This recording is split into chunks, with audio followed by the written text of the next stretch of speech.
बोल एक तारा वो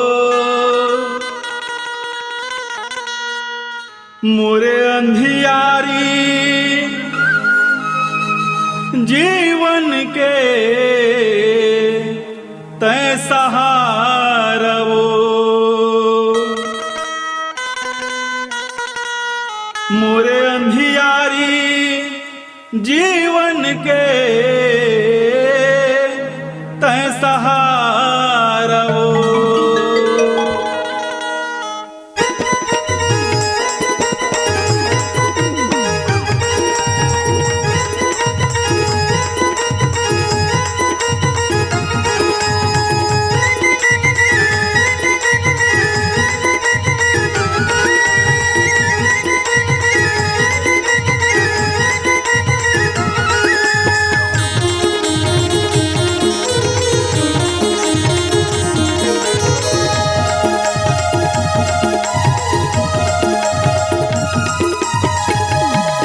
मोरे मैया मैया मैया बोल एक तारा वो मोरे मैया मैया मैया बोल एक तारा वो मोरे अंधियारी जीवन के तय सहारा वो मोरे अंधियारी जीवन के तय सहारा वो मोरे मैया मैया मैया बोल एक तारा वो मोरे मैया मैया मैया बोल एक तारा वो मोरे अंधियारी जीवन के तय सहारा वो मोरे अंधियारी जीवन के तय सहारा वो।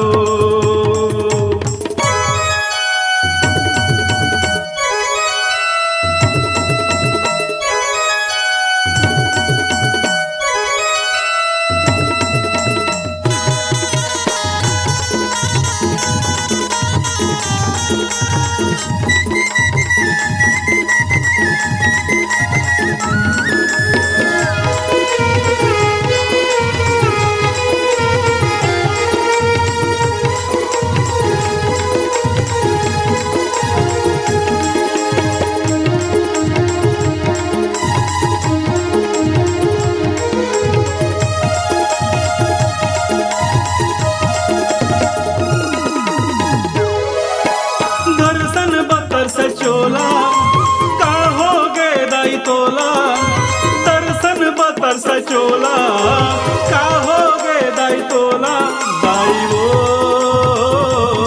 तहाना दाई वो तहाना मोरे मैया मैया मैया बोल एक तारा वो मोरे मैया मैया मैया बोल एक तारा वो मोरे अंधियारी जीवन के तय सहारा वो मोरे अंधियारी जीवन के तय सहारा वो।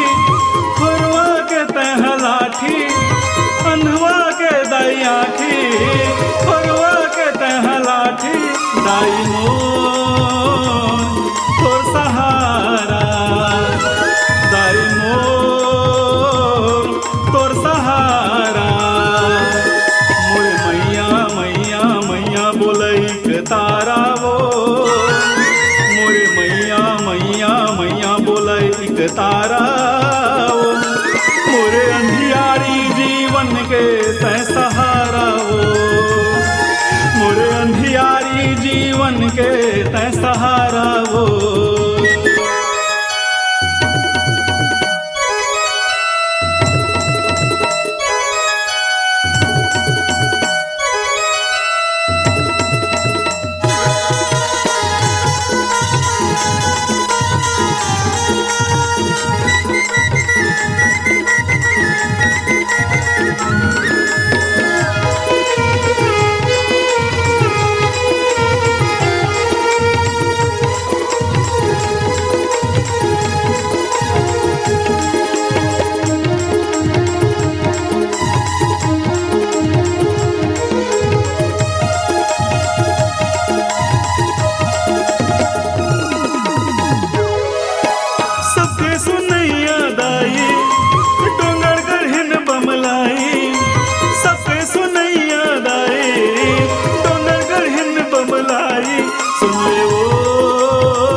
बोले के तारा वो, मोरे अंधियारी जीवन के तै सहारा वो, मोरे अंधियारी जीवन के तै सहारा वो, मोरे अंधियारी जीवन के तै सहारा वो, मोरे अंधियारी जीवन के तै सहारा वो।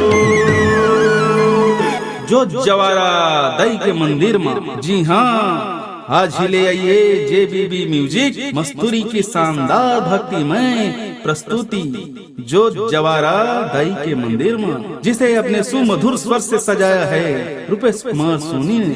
तो चलिए इस नवरात्र हम सभी रुपेश कुमार सोनी जी के सुमधुर वाणी से माता रानी के भजनों का आनंद लें। Contact number 9165700872। इस सुमधुर आवाज को आपके बीच लाया है JBB music Sukhdev Sahu recording centre Masturi ने।